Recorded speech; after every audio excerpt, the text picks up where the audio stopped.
Hello दोस्तों, geography MCQ programme के set number 11 में आपका स्वागत है। देखिए, ये टेस्ट सीरीज़ आपको हमारे साइट पे भी अवेलेबल है।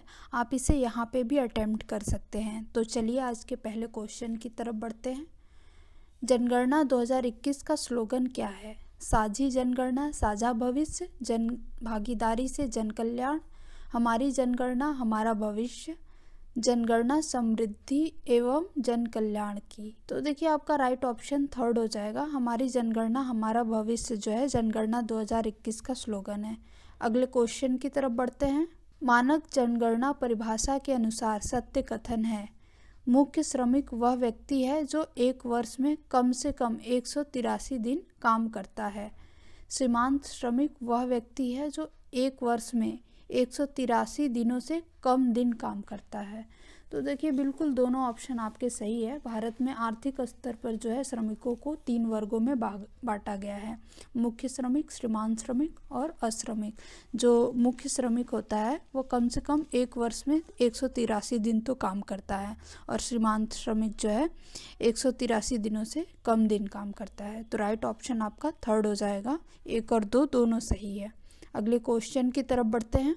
आपका अगला क्वेश्चन है, जनगणना 2011 के अनुसार सत्य कथन को चुनना है। पश्चिम बंगाल सबसे अधिक जनघनत्व वाला राज्य है, जबकि अरुणाचल प्रदेश की जनघनत्व सबसे कम है। तो देखिए, ये आपका स्टेटमेंट गलत है, क्योंकि पश्चिम बंगाल सबसे अधिक नहीं है, ये बिहार का जनघनत्व सबसे अधिक है 2011 के अनुसार। अरुणाचल प्रदेश का जनघनत्व सबसे कम है, ये सही है, सेकंड हाफ में। आपका दूसरा स्टेटमेंट पढ़ते हैं। राजस्थान का जनसंख्या घनत्व भारतीय औसत से अधिक है। देखिए, ये भी गलत है, क्योंकि राजस्थान का जनघनत्व जो है भारतीय औसत से कम है। जो भारतीय औसत है आपका 382 जनसंख्या प्रति वर्ग किलोमीटर है, जबकि राजस्थान का 201 है। ठीक है, तो राइट ऑप्शन आपका जो है इनमें से कोई नहीं हो जाएगा, कोई भी सत्य नहीं है। फोर्थ ऑप्शन आपका सही है। अगले क्वेश्चन की तरफ बढ़ते हैं। आपका अगला क्वेश्चन है, अशोधित मृत्यु दर प्रभावित होती है चरम मूल्यों से, विशिष्ट आयु वर्ग से, बेहतर स्वास्थ्य प्रणाली से, उपरोक्त सभी से।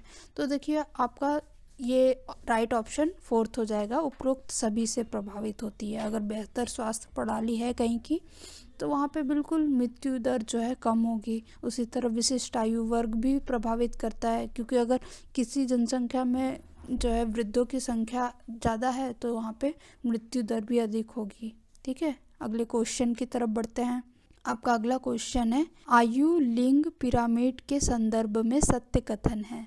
विस्तारित होती जनसंख्या त्रिभुजाकार आकृति वाले आयु लिंग पिरामिड द्वारा दर्शाई जाती है।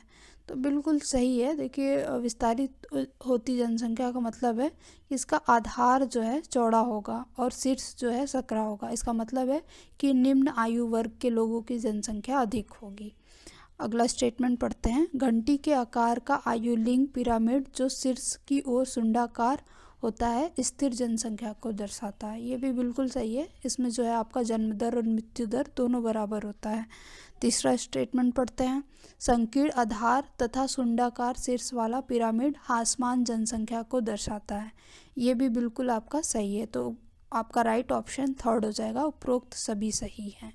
आपके अगले क्वेश्चन की तरफ बढ़ते हैं। अगला क्वेश्चन, कायिक घनत्व कुल जनसंख्या का निविल कृषि क्षेत्र से अनुपात दर्शाता है। दूसरा स्टेटमेंट है, कृषि घनत्व कुल कृषि जनसंख्या का निविल कृषि क्षेत्र अनुपात दर्शाता है। तो बिल्कुल ये दोनों स्टेटमेंट आपके सही हैं।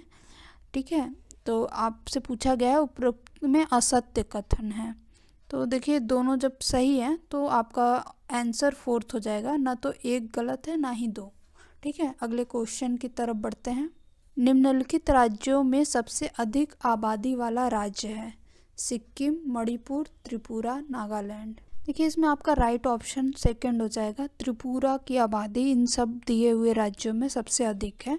आप यहाँ देख भी सकते हैं, त्रिपुरा का स्थान जो है जनसंख्या की दृष्टि से 22वां है, जबकि मणिपुर का 24वां, नागालैंड का 25वां स्थान आता है, गोवा का 26वां स्थान आता है। उसी तरह पुडुचेरी का 28वां, सिक्किम का 31वां और दमन दीव का 34वां आता है। आपका अगला क्वेश्चन है, निम्नलिखित राज्यों में किसकी जनसंख्या घनत्व सबसे कम है? गोवा की, दमन दीव की, सिक्किम की या पुदुचेरी की?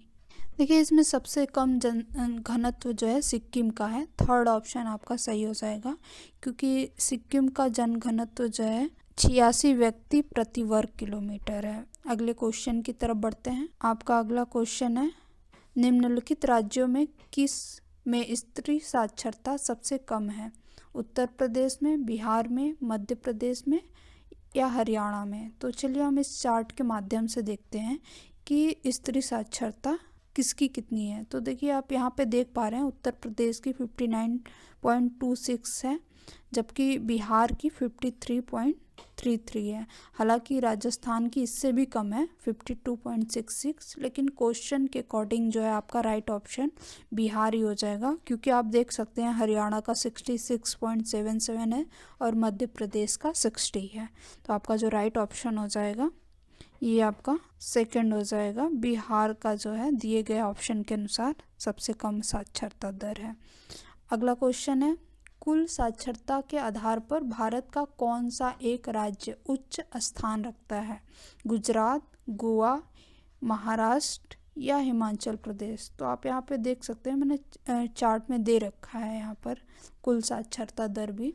आप यहाँ पे देखिए महाराष्ट्र का 82.91% है, गोवा का 87.40% है, हिमाचल प्रदेश का 83.78% है और गुजरात का जो है 79.31% है। तो जो दिए गए ऑप्शन में आपका सबसे ज़्यादा गोवा का है, तो राइट ऑप्शन जो है आपका सेकंड हो जाएगा। अगला क्वेश्चन आपका, प्रवास जनसंख्या के किन पक्षों को प्रभावित करता है? घनत्व को, आयु को, शिक्षा को, वृद्धि को, लिंग को या उत्पादकता को?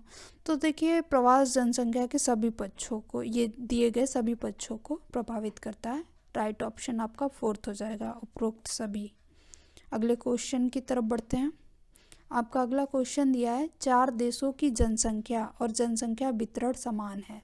समय के एक निश्चित चरण के दौरान वह सभी भिन्न जन्म दर, मृत्यु दर का अनुभव करने लगते हैं। निम्नलिखित में से किस देश में वयोवृद्धों की संख्या का अपेक्षाकृत अनुपात प्रत्याशित है?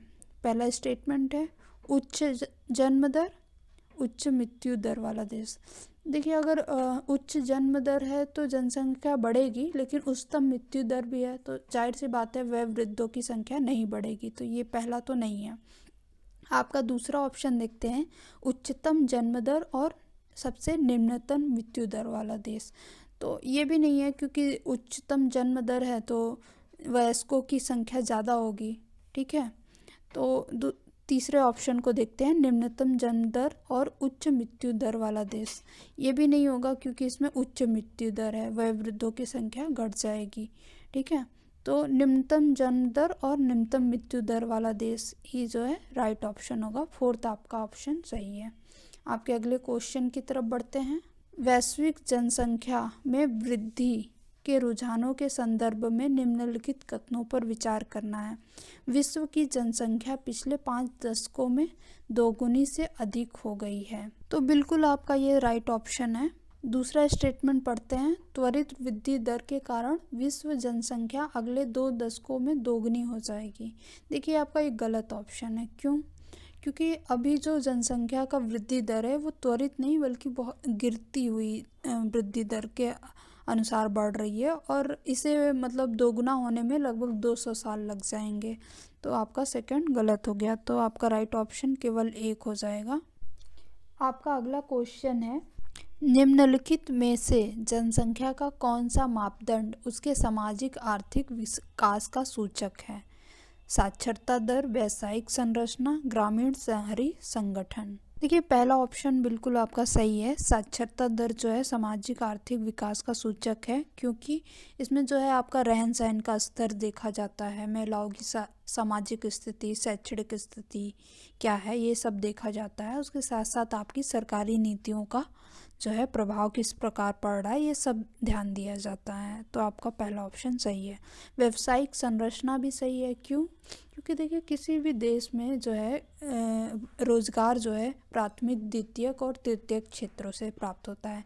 अगर किसी देश में जो है द्वितीयक और तृतीयक क्षेत्रों से रोजगार प्राप्त हो रहा है, इसका मतलब है कि वो देश जो है विकास की ओर अग्रसर है। तो व्यावसायिक जो संरचना है आपका थर्ड, तृतीयक क्षेत्र में आता है। ग्रामीण शहरी संगठन भी सही है, क्योंकि देखिए ग्रामीण और शहरों में दो अलग अलग तरह के से जीवन चलते हैं। जैसे आयु, लिंग के आधार पर देखा जाता है। ग्रामीण का जो है जनन स्तर अधिक होता है, वहाँ के लोग सरल जीवन जीते हैं, जबकि शहरों में जटिल जीवन के कारण उनका प्रजनन स्तर जो है कम होता है।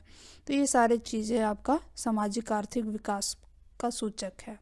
आपका राइट ऑप्शन उपरोक्त सभी हो जाएगा, फोर्थ ऑप्शन सही है। अगले क्वेश्चन की तरफ बढ़ते हैं। निम्नलिखित में से कौन सा कथन वृद्ध होती जनसंख्या के संदर्भ में सही नहीं है? पहला स्टेटमेंट है 20वीं शताब्दी में देखी गई नवीन पर घटना है। तो बिल्कुल सही ऑप्शन है आपका। वृद्ध जनसंख्या की हिस्सेदारी अनुपातिक रूप से अधिक हो जाती है। बिल्कुल ये भी आपका सही है। वृद्ध होती जनसंख्या में जो है वृद्धों की हिस्सेदारी अधिक होगी। तीसरा जो है यह अधिकांशतः विकसित देशों में देखा जाता है।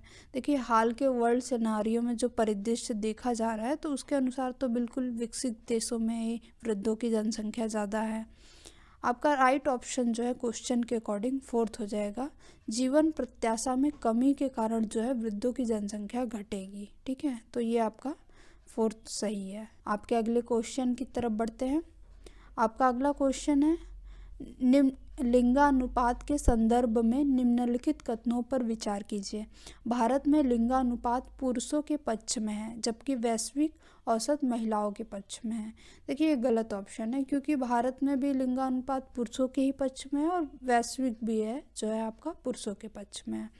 दूसरा स्टेटमेंट दे रखा है अपेक्षाकृत उच्च महिला जनसंख्या अनुपात वाले देश, अधिकांश देश पश्चिम एशिया में अवस्थित है। ये भी गलत है, क्योंकि अधिकांश देश जो है आपका उच्च महिला जनसंख्या अनुपात वाले यूरोप और उत्तरी अमेरिका में पाए जाते हैं। तो आपका दोनों ऑप्शन गलत हो गया। राइट ऑप्शन आपका फोर्थ हो जाएगा। इनमें से कोई भी सही नहीं है। जनसंख्या की दृष्टि से निम्नलिखित राज्यों का घटता हुआ क्रम बताना है। पहला स्टेटमेंट दे रखा है आंध्र प्रदेश, मध्य प्रदेश, गुजरात, कर्नाटक।